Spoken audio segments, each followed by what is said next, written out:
Hello guys, hello friends. आज 5 सितंबर है और 5 सितंबर को मुजफ्फरनगर में महापंचायत, किसानों का महापंचायत हुआ है। हम आपको कुछ चीज़ें इस संदर्भ में बताएंगे कि वो तीन काले कानून कौन से हैं जिसके लिए इतना बड़े बड़े महापंचायत किए जा रहे हैं। और लगभग 9 महीने से किसान और किसान नेता धरने पर बैठे हुए हैं दिल्ली के बॉर्डर पर, दिल्ली के चारों तरफ, दिल्ली बॉर्डर पर और यूपी बॉर्डर पर। वो कौन से तीन काले कानून हैं, इस पर भी चर्चा करेंगे। लेकिन इससे पहले कुछ चीज़ें आपको हम बताते चलें कि मुजफ्फरनगर ये वही इलाका है जहां 2013 में महापंचायत हुई थी और उस महापंचायत के बाद बहुत बड़े दंगा हुआ था मुजफ्फरनगर में। और उस दंगा के कारण जो ध्रुवीकरण हुआ उसमें भाजपा को डायरेक्ट फायदा हुआ और 2014 में यूपी में भारी मतों से भाजपा जीती और 2017 में भी उसका बेनिफिट मिला। यहाँ तक कि 2019 में भी भाजपा को कोई हरा नहीं पाया। अब 9 महीने से जब किसान धरने पर बैठे हुए हैं तो उन लोगों ने भी 5 सितंबर को आज के दिन उसी मुजफ्फरनगर में महापंचायत किया है और वहाँ काफ़ी बड़ी तादाद में लोग आए हैं। और एक तरीके से उन लोगों ने भाजपा सरकार को चैलेंज किया है कि हम उसी जगह से तुमको चैलेंज कर रहे हैं, आपको मोदी जी चैलेंज कर रहे हैं जहाँ से आपको महापंचायत के बाद, दंगा होने के बाद, ध्रुवीकरण होने के बाद जो फ़ायदा आपको मिला था वहीं से हम आपको चैलेंज कर रहे हैं। यानी एक तरीके का ये चैलेंज है मोदी जी को और भाजपा सरकार को कि मुजफ्फरनगर से ही लोगों ने महापंचायत आज के दिन शुरू किया। तो आइए हम आज बात करते हैं कि वो तीन काले कानून कौन से हैं जिसके खिलाफ 9 महीने से किसान आंदोलन चल रहा है और भाजपा सरकार, मोदी सरकार उन तीन काले कानूनों को हटा नहीं रही है।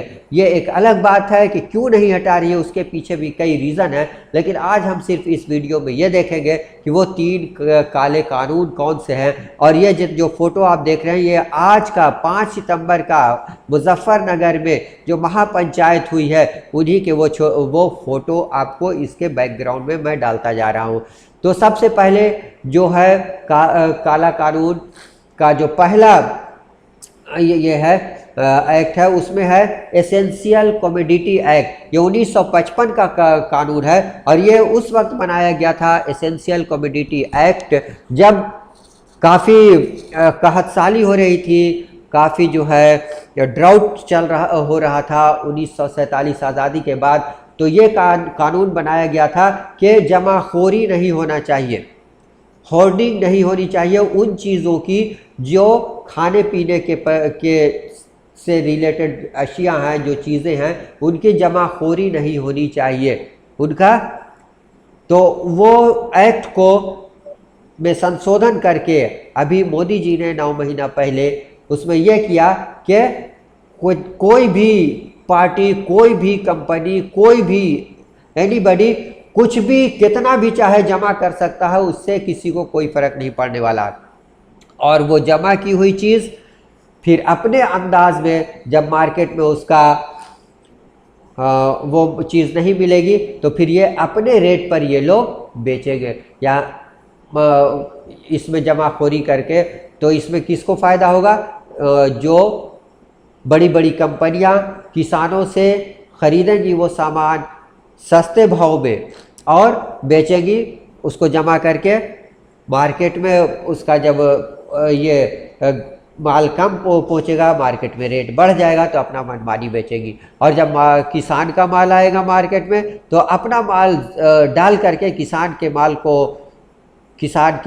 माल का भाव घटा देगी और घटाने के बाद जल्दी जल्दी किसानों का माल खरीद लेगी और ख़रीदने के बाद फिर उसको जमा करेंगे और अपने अंदाज से दुनिया के किसी भी कोने में बेच सकती है वो कंपनियां।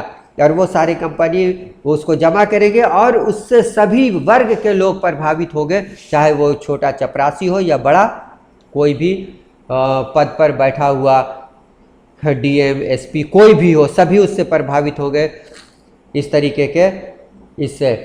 तो ये 1955 का कानून था जिसमें संशोधन करके कर दिया गया और इसमें जमाखोरी कोई भी कुछ भी कर सकता है। दूसरा जो कायदा काला कानून है जिसके लिए किसान इतना ये कर रहे हैं, बैठे हुए हैं, वो कानून है कॉन्ट्रैक्ट फार्मिंग।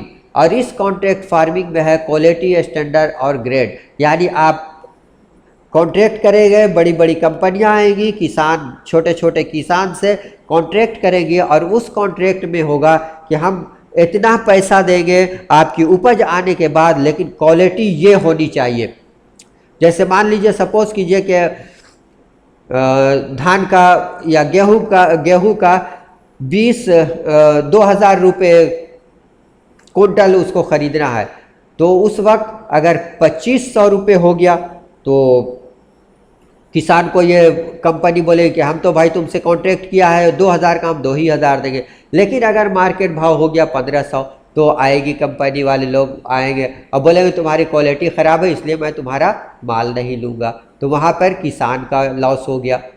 यानी हर हाल में कंपनी को जो कॉन्ट्रैक्ट करेंगे वो उन्हीं लोग को फ़ायदा होगा, किसान को उसमें कोई भी फ़ायदा नहीं होगा। और इसके खिलाफ वो लोग कोर्ट में भी नहीं जा सकेंगे, एसडीएम के पास जाएंगे और एसडीएम के पास जाने का सिर्फ ये गवर्नमेंट ये बता रही है कि एसडीएम उसको 1 महीने में उसको सॉल्व कर लेगा। लेकिन 1 महीने में क्या बड़ी बड़ी कंपनियों को एसडीएम अपने कोर्ट में कचहरी में ला करके उसके खिलाफ फैसला कर पाएगा, जो कि इम्पॉसिबल है। अब तीसरा जो काला कानून है वो ट्रेड एंड कॉमर्स है। ट्रेड एंड कॉमर्स में है कि जो भी वस्तु आपका पैदा हो रहा है वो खेत खलिहान में पैदा हो रहा है, वही उसका दाम लगेगा और वो दाम लगाएगा वही जो कॉन्ट्रैक्ट लिए हुआ है, और वो उसको ले जाएगा अपने पास अपने गोदाम में जमा करेगा।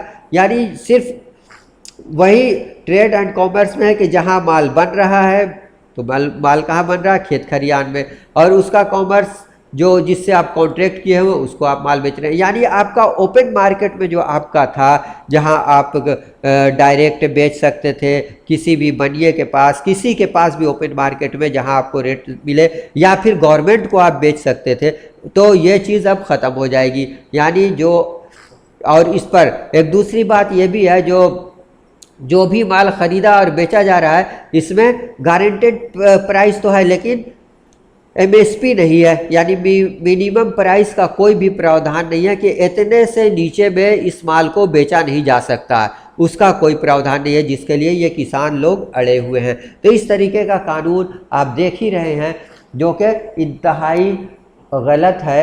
और इन सब चीज़ों पर फ़ायदा किसको हो रहा है? सिर्फ डायरेक्ट और डायरेक्ट उन बड़े पूंजीपतियों को हो रहा है जो इस खेती के और ये खेती में आएंगे, इसका कॉन्ट्रैक्ट लेंगे, इसमें ट्रेड और कॉमर्स करेंगे। और ये इस वजह से भारत में इन सब चीज़ों पर ये लोग आ रहे हैं क्योंकि भारत के अंदर जो अभी सबसे फ़ायदे वाली चीज़ है वो सिर्फ और सिर्फ खेती ही बची हुई है। क्योंकि जो भी अभी आज के डेट में जितनी भी चीज़ें थी वो सब पर कहीं ना कहीं लॉस होता जा रहा है, सिर्फ खेती अभी बची हुई है। और उस खेती पर भी गवर्नमेंट की निगाह है कि किसी तरीके से इस खेती के फ़ायदे को डायरेक्ट अपने पूंजीपति दोस्तों को फ़ायदा पहुंचाया जा सके। उम्मीद है वीडियो पसंद आया होगा। लाइक करें, शेयर करें, सब्सक्राइब करें। Okay, thank you, bye bye.